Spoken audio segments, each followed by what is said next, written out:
Hello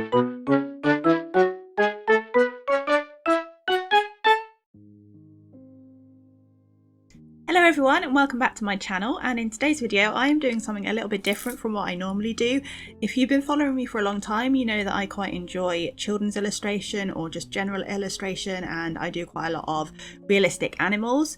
But I don't really do a lot of fantasy stuff because I've always been a little bit scared to try it because my art style is quite friendly looking and I just always thought that I'd never be able to do it. But today I've decided to step out of my comfort zone and I am drawing a Dungeons and Dragons character for my friend Lachlan, aka I'm Not Alex, and I will leave his channel in the description below and at the end, so go and check him out. He makes some really cool content and he's also part of a new Minecraft server that I am part of, and I might be making some videos on my new second channel, which again I will leave down below. It's called Queen Katie. I'm using it for things that aren't art related and just some random posting, and I've put some music on there as well, so if you're interested, go and check that out in the description below. So before I talk too much about this piece, I'm going to hand over to Lachlan and he is going to tell us all about his awesome character Aluma. Hello there guys, my name is I'm Not Alex, also known as Lachlan, and thank you so much Katie for allowing me to be on this channel and drawing this amazing piece for me. So, Aluma Mayunda is a 22-year-old human woman. She was the first ever character I made to play in a Dungeons and Dragons game, and this is her drawing that Katie has wonderfully made for me, and I thought I would kind of explain her story. So nearly a year after being born, her father left her mother, taking off into the wild without explanation. Her mother drifted from place to place, struggling with raising a growing child and taking care of herself. Eventually, after 3 years, both of them became sick and starving. They sought out the care of Aluma's grandfather. One day, at the age of 10, whilst her mother was away looking for work in another region, her grandfather brokered a deal with a strange male and sold Aluma into slavery. She lived under her master for years. She tried to escape 6 times and paid the price accordingly every time she did. Eventually, at the age of 18, whilst gathering lumber, her master surprised her and she swung the axe blindly. Realizing what she had done, she ran away, carrying the great axe she had used to kill him. Several months later, after wandering around the countryside lost, she made her way back to her grandfather's. Discovering him long dead and her mother missing, she vowed to locate her parents in any way possible.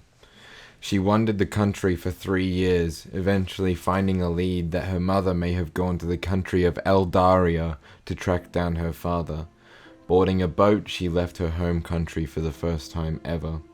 In Eldaria, Aluma joined the Adventurers Guild, thinking this the best possible way to journey around the country and hopefully locate her mother.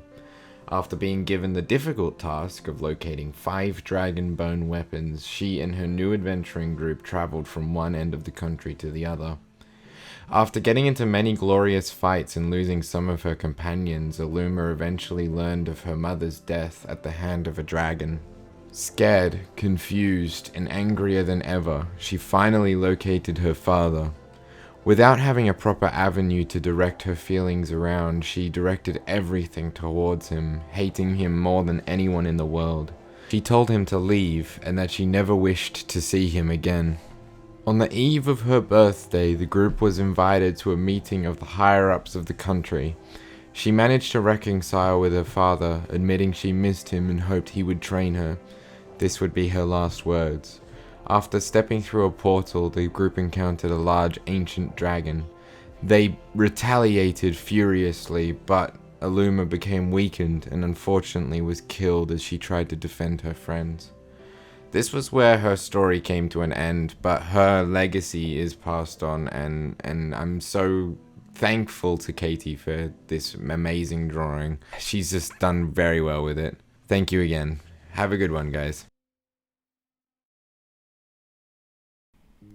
So I guess it's true to say that this character has been through a lot and seen a lot of things, and I tried to reflect that as best I could in the drawing. Lachlan sent me a really thorough description of the character, and at first I wanted to include absolutely everything that he wrote down, but then I thought that was probably getting a bit ambitious, as this is very much outside my comfort zone. The comfort zone is currently a dot to me.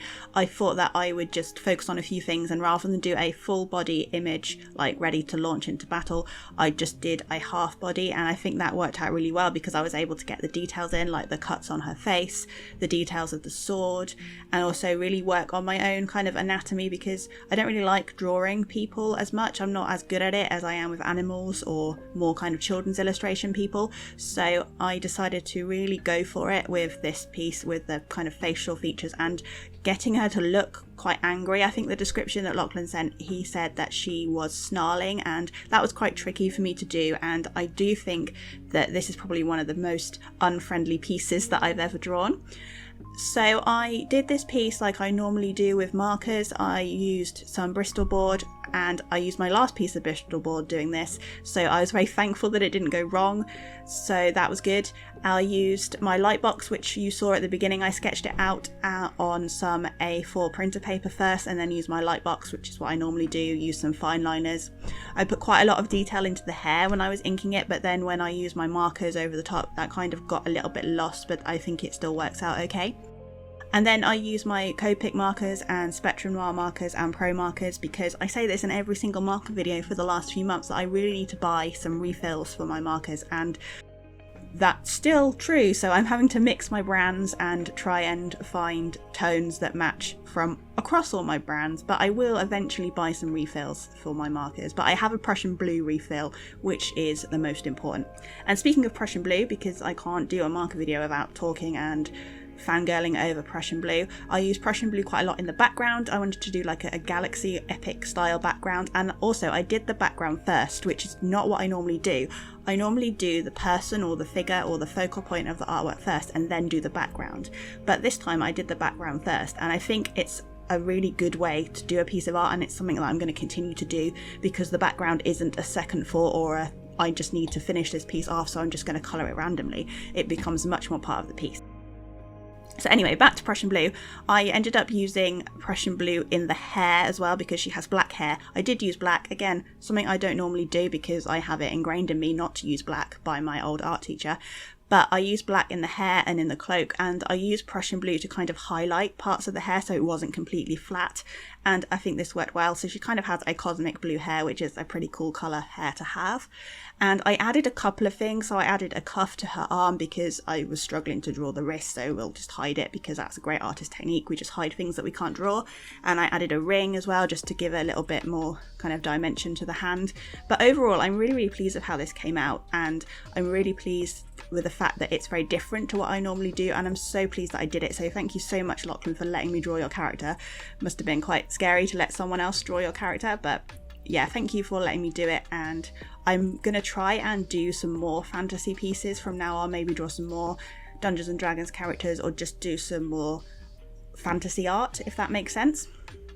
And once I had coloured in with markers, I used my white polychromos to blend a little bit to highlight the skin, because she's quite pale. Lachlan's description of the character, she was quite pale, so I had to make her pale, but I also wanted to do some kind of dynamic shading, especially to define the muscles of her arm. And that's really all I have to say, apart from the fact that I used white gel pen, again like I always do, and some silver gel pen to kind of add some stars, if you like, to the background, and also on her cloak, because the description that I was given was that she has shimmering parts to the shoulders, so that was my interpretation. So I hope you like this, Lachlan, and I hope everyone else you like this, and I would recommend that you do step out of your comfort zone, even if it is really scary, because I was really, really nervous to do something like this because I thought I couldn't do it, but actually I'm really pleased with the result, and it's really good to step out of your comfort zone every so often. So that's all I've got to say. If you like this video, emotionally, do leave it a like down below, and if you're new, please subscribe. I do have other art videos, a bit different from this one, but I'm hoping to do some more in the future. But that's all I've got to say for this video. Thank you so much for watching, and I'll see you in the next one. Bye for now.